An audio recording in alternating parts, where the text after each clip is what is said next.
की क्लास हमारी वर्ब की रहेगी और इस क्लास में वर्ब का आपका बहुत स्पेशल कॉन्सेप्ट लेके आया हूँ जो कोई भी यूट्यूबर नहीं बताया, जो भी इंग्लिश जो भी पढ़ाते वो आज तक नहीं आपको बता पाए। क्योंकि वर्ब, कुछ वर्ब ऐसी होती है जिनके दो अर्थ होते हैं, एक तो होना और एक करना। मतलब एक तो सब्जेक्ट, एक तो जो करता है, और एक स्वयं वो वर्ब होती है। जैसे यहाँ पर ब्लो, ब्लो का हिंदी आता है हवा में बहना या हवा में उड़ना। ठीक, हवा में बहना या हवा में, देखो यहाँ तो खुद ब खुद, बल्कि हवा में बहना या उड़ाना। ठीक, ब्रेक, ब्रेक का मतलब होता है तोड़ना या टूट जाना। ब्रेक का मतलब तोड़ना या टूट जाना। बर्न, बर्न का मतलब जलना या जलाना। ब्लैंकन, ब्लैंकन का मतलब काला होना या काला पड़ जाना या काला करना। ठीक, देखो ब्लैंकन का मतलब काला होना, काला पड़ जाना या काला पड़ना या काला करना। बॉयल, बॉयल का मतलब होता है उबालना या उबलना या उबालना। बो का मतलब होता है झुकना या झुकाना। ठीक, तो अब इनको सेंटेंस में यूज करते, तो वीडियो शुरू करते। ब्लो, ब्लो का मतलब होता है हवा में बहना या हवा में उड़ना। ठीक, या फिर इसको हवा में बहाना या हवा में उड़ना। ठीक, अब इसके फॉर्म देखेंगे। ब्लो, ये बेस फॉर्म है। इसका second form blue, third form blown, blows और ब्लोइंग, ये फोर्थ फॉर्म है। और ई ये फोर्थ है और ये फिफ्थ फॉर्म है। ठीक, जैसे फिर इसका सेंटेंस है he blew the papers, he blew the, उसने कागज उड़ा दिए, मतलब उसने कागज हवा में उड़ा दिए। ही ब्लू द पेपर, उसने कागज हवा में उड़ा दिया। बाकी यहाँ पर देखो द क्लॉथ्स ब्लू, कपड़े उड़ गए, कपड़े उड़ गए। देखो देखो यहाँ पर तो ये कर्ता ने काम किया कि कागज उड़ा है, पर यहाँ पर ये कपड़े खुद उड़े, कपड़े उड़ गए। द क्लॉथ्स ब्लू, कपड़े उड़ गए। ठीक, देखते नेक्स्ट।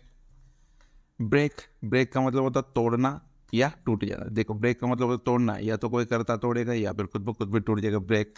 अब इसके फॉर्म देखेंगे ब्रेक, ब्रोक, ब्रोकन, ब्रेकिंग और ब्रेक्स। ठीक, अब जैसे दो सेंटेंस है और उसके साथ उसके हिंदी के अर्थ है। The ladder is broken, the ladder is broken, the ladder is, मतलब इस लेडर का मतलब होता है सीढ़ी, सीढ़ी टूट गई है। द लेडर इज ब्रोकन, सीढ़ी टूट गई। यहाँ पर सीढ़ी खुद ब खुद टूटी है। ठीक, द लेडर इज ब्रोकन, सीढ़ी टूट गई। भाई यहाँ पर I have broken the ladder, I have broken the, मैंने सीढ़ी तोड़ दी है, मैंने सीढ़ी तोड़। देखो यहाँ पर कर्ता ने तोड़ी है सीढ़ी, ये कर्ता के लिए भी यूज होता है और बिना कर्ता के लिए भी यूज होता है। I have broken the ladder, मैंने सीढ़ी तोड़ दी है। ठीक, द लेडर इज ब्रोकन, सीढ़ी टूट गई है। देखते नेक्स्ट। बर्न, बर्न का हिंदी होता है जलना या जलाना। बर्न का हिंदी अर्थ होगा जलना जलाना। आप इसके फॉर्म देखेंगे बर्न, बंट, बंट ये सेकंड फॉर्म है, थर्ड फॉर्म बर्निंग फोर्थ, और Burns fifth form. The car is burning, the car is में कार जल रही है, the car is burning, car जल रही है। ठीक, I am burning the car, मैं कार जला रहा हूँ। देखो यहाँ पर सिंपल से अगर ये कार इधर आ जाएगा तो अलग सेंटेंस हो जाएगा, और ये कार इधर आ जाएगा तो अलग sentence. The car is burning, car जल रही है। ठीक, खुद ब खुद जल रही है। और यहाँ पर I am burning the car, मैं कार जला रहा हूँ। ठीक, देखते नेक्स्ट। ब्लैंकन, ब्लैंकन का हिंदी आता है तो काला होना या काला पड़ जाना या फिर काला करना। देखो काला होना, ब्लैंकन मतलब काला होना, मतलब खुद ब खुद काला हो जाएगी या काला पड़ जाएगा। और इसका दूसरा अर्थ है काला करना। ठीक, सब्जेक्ट। इसके फॉर्म देखेंगे बेस फॉर्म ब्लैंकन, ब्लैंक्ड, ब्लैंक्ड, ब्लैंकनिंग और ब्लैंक्स। अब देखिए the child blanked, the child blanked, बच्चा काला पड़ गया है या बच्चा काला हो गया। देखो द चाइल्ड ब्लैंक्ड, बच्चा काला पड़ गया है या काला हो गया है। ठीक, अब जैसे आई ब्लैंक द चाइल्ड, मैंने बच्चे को काला कर दिया है, मैंने बच्चे को काला कर। देखो यहाँ पर बच्चा खुद ब खुद काला हो रहा है और यहाँ पर कर्ता ने काला किया। आई blank the child, I black and the child, I black and the child, मैंने बच्चे को काला कर दिया है। ठीक, देखते next.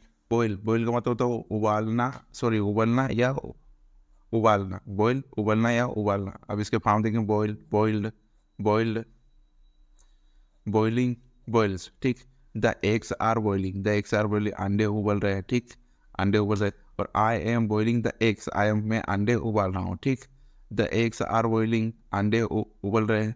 I am boiling the eggs, मैं अंडे उबाल रहा हूँ। ठीक, देखते हैं नेक्स्ट। बो, बो का मतलब होता है झुकना या झुकाना। देखो बो का मतलब झुकना या झुकाना होता है, और बो का मतलब एक और नमन करना होता है।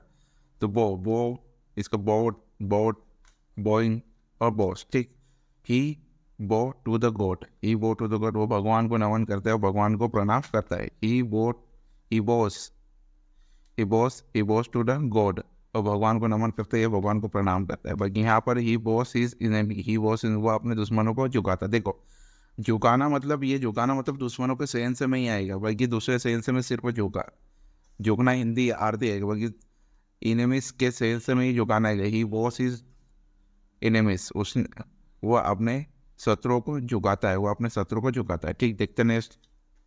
Thanks for watching, subscribe.